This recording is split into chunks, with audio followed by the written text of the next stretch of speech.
Hello everybody, welcome back to my YouTube channel Knowledge with Nandini. This is my 16th video. I hope you have seen the earlier 15 which I have posted, and I hope they were useful to you.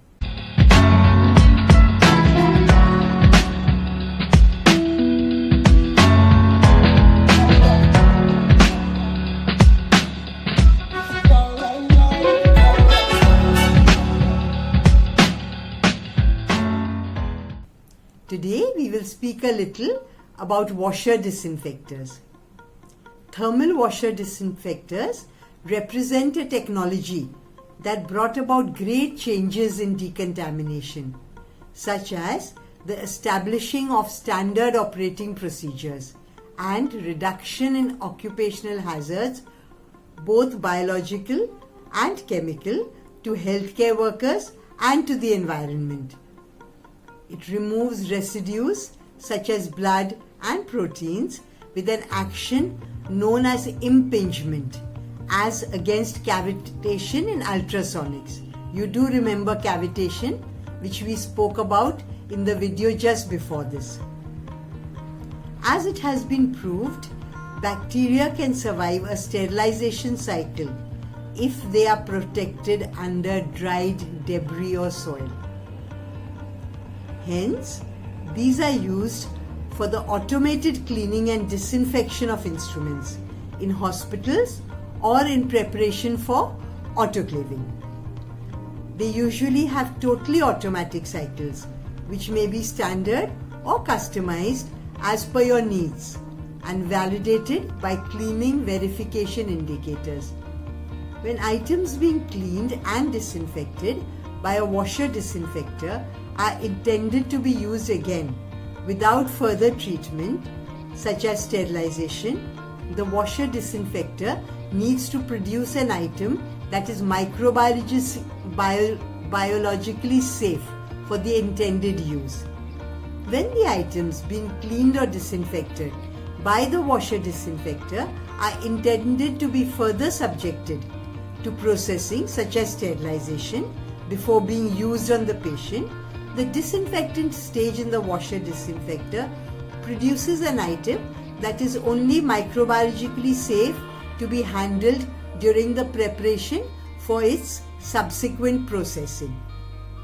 Washer disinfectors come in various sizes depending on the quantity and the design of the devices you need to be processed. They are processors that carry out mechanical cleaning with the help of cleaning chemistries and treated water. It also has a microbicidal cycle, hence of course the name disinfector, and may be optional drying too to completely clean the medical device. Single chamber machines have only one chamber in which the full range of processes is carried out. All the stages of the cycle are completed in one chamber load before another chamber load can be processed in that particular chamber. They might have a single door through which both the loading and unloading takes place, or double doors with one door being used for loading and the other for unloading. Obviously, we prefer the double door washer disinfectors. Multi-chamber machines have more than one chamber. Where separate stages of the cycle are performed in each chamber. The segregation of the cycle stages may be determined by the specific user requirements, but typically one chamber is dedicated to cleaning, one for disinfection and one for drying. More than one load can be processed concurrently, that is at one time, and an extra chamber for ultrasonic cleaning may also be included, which should be after the first cold water rinse. I will strongly recommend this because jointed instruments are very difficult to clean without the ultrasonic effect. Alternately, you can put your instruments for cleaning in an ultrasonic machine and then take them out and put them into the washer disinfector, especially jointed and lumen items. If possible, the washer disinfector should have a separate load carrier where rigid endoscopes and lumen items can be fitted in to allow water and detergent to flow through. Then these may not be ultrasonic. In all cases, a programmable controller allows users to select the cycles from a menu. Some machines have as many as 25 pre-programmed cycles. The multi-stage machines usually have conveyor belts and multiple loads can be processed at the same time. The controller automatically runs the machine through the pre-programmed cycle and monitors its performance. A printout would document all the phases of the machine, and it could also be connected to a computer for real-time reading, a live readout at any moment. This can also be preserved as your documents. The first phase of the cycle is flushing with cold water, which can remove even both solid and fluid gross debris. If it is used for initial rinse of instruments, that is gross dirt, it should be fitted in the OT. Many washer disinfectors which do not incorporate a disinfection stage but can be used only for the pre-cleaning process, or rather I should say washers, before the final cleaning is done in the washer disinfector. This prevents employees from having to clean the gross dirt off instruments manually in case we get pre-rinsed instruments from the OT and other departments. The first phase, which as I said before is a cold water rinse, helps to rehydrate the instruments for proper further cleaning. The second phase is of course washing. It is carried out at elevated temperatures, which are selected according to that in which the chosen cleaning agent works best.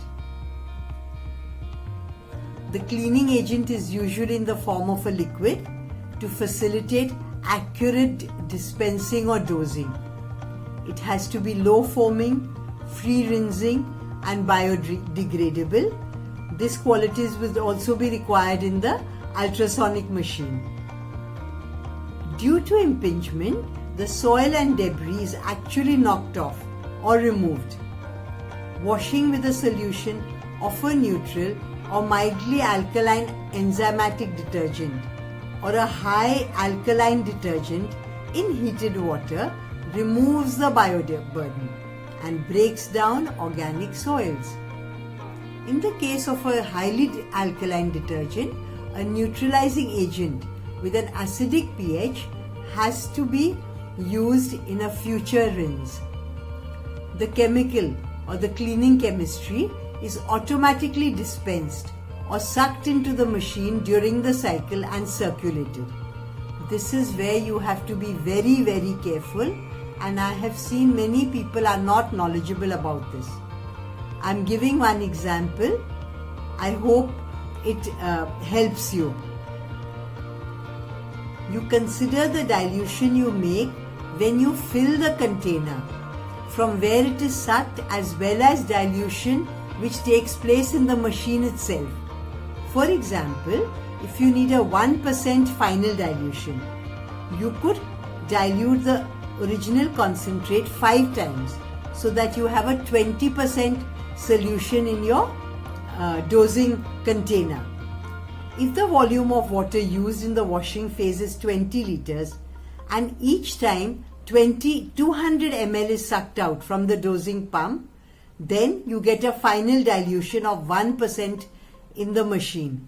Does it sound complicated? It is. It is no use to have the best machine, suitable cleaning agent, proper loading techniques, a validated cycle and so on if the dilution is wrong.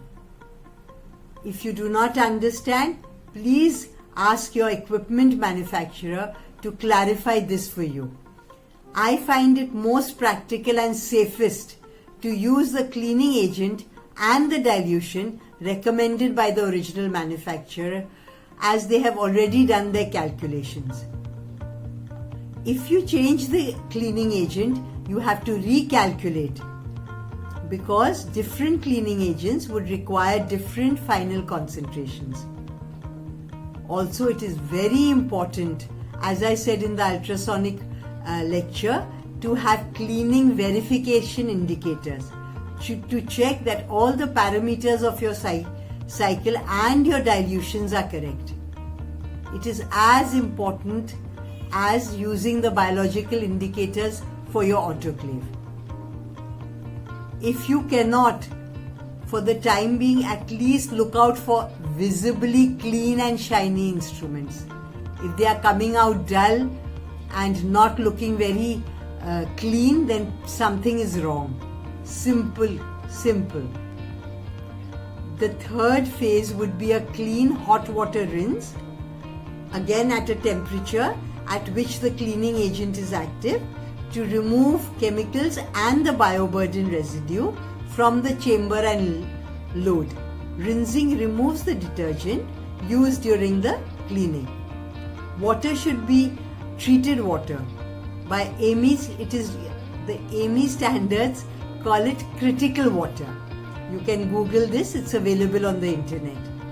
According to me, RO water or deionized water would do, or at least it should be potable water, that is of a drinking quality, good quality tap water, which needs to be checked by your institution weekly or monthly. Again, we all know hinged instruments and instruments with ratchets should be in the open position to allow the cleaning solutions to reach all the serrations, ratchets and joints. A second dosing pump could be used to dispense the neutralizer. A third and a fourth dosing pump can be used for chelating agents, rinsing agents and lubricants. If you are not using any of these, you could have a plain water rinse again in the second pump so that your instruments are totally free from dirt as well as the cleaning agents. I suggest that lubricants should be used only for jointed instruments. Also, in the case of manual or mechanical cleaning, non-jointed instruments would not require lubricants. Basically, 2 dosing pumps would be enough, as we don't want a very complicated or time-consuming process, as the OT never waits. After the second dose, hot water is introduced for disinfection. According to literature, to achieve AO 600, the rinse temperature is 10 minutes at 80 degrees or 1 minute at 90 degrees. This is safe enough for us CSSD people, as it amounts to intermediate level disinfection. As it is going to touch our intact skin, we need only low level disinfection according to Spalding's classification. However, AO 600 gives us intermediate level disinfection. Higher values are required only if it is going to be used directly on patients. According to BS EN ISO 15883, the machine should be capable of achieving AO 3000. However, they did not find any application for this. In the next phase, possibly the last phase, hot air drying takes place by circulation of HEPA filtered hot air or flash evaporation of residual moisture from items that are hot. This follows the high temperature thermal disinfectant stage. The important variables that must be considered while purchasing or installing are cycle time, temperature, quality and volume of water to be used, type of detergent, dosage and dosing pumps. It is important to obtain this information and subsequent validation of the same from the manufacturer. A daily washer disinfector test checklist is quick and easy to perform. It includes 1. A record of the maximum temperature reached. This may be obtained from the printout too. 2. the time taken to complete the cycle. 3. A check that spray arms and nozzles are rotating freely and that the nozzles are not clogged. 4. A check that the door seals are in a good condition. 5. Removal and cleaning of strainers and filters should be done daily. And 6. We should confirm that the machine contains enough detergent or needs to be filled before starting every cycle. Validation in the form of IQ, OQ and PQ, that is installation qualification, operational qualification and performance qualification, needs to be carried out. Just as for an autoclave, they are carried out just as they are carried out in case of an autoclave. These are carried out by protein residue or OTP tests, soil residue indicators and thermocouples. Besides monitoring, the disinfection assurance level needs to be fixed. Just as we have sterility assurance level, we also have DAL or disinfection assurance level. It needs to be fixed and also tested to see if disinfection is achieved. What are the differences in requirements for thermal disinfection in the United States versus Europe?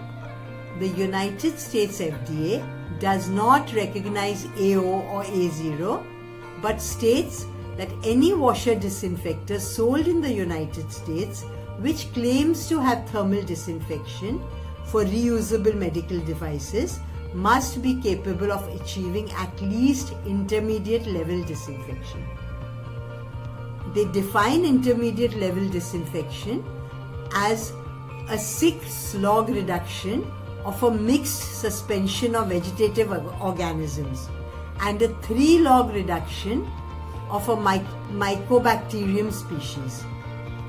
Whereas Europe follows EN ISO 15883 standards, which states that AO 600 is a minimum requirement for disinfection of surgical instruments.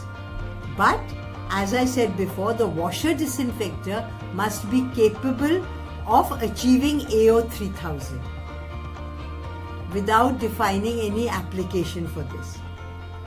So I'm repeating again, I feel that AO 600 is enough for CSSD applications. If we want to go higher, we unnecessarily increase the temperature, which may damage some of our goods, or we increase the time, which we absolutely can't afford. As a rule of thumb, a 30 to 35 minutes cycle should be fine. So these are the tips I can give you. It is not all exhaustive. There are many other things you might have to read up or speak to your manufacturer about. Okay? All the manufacturers must be able to produce documentation to prove the equipment meets the requirements which they are claiming. That's all for now. Thank you.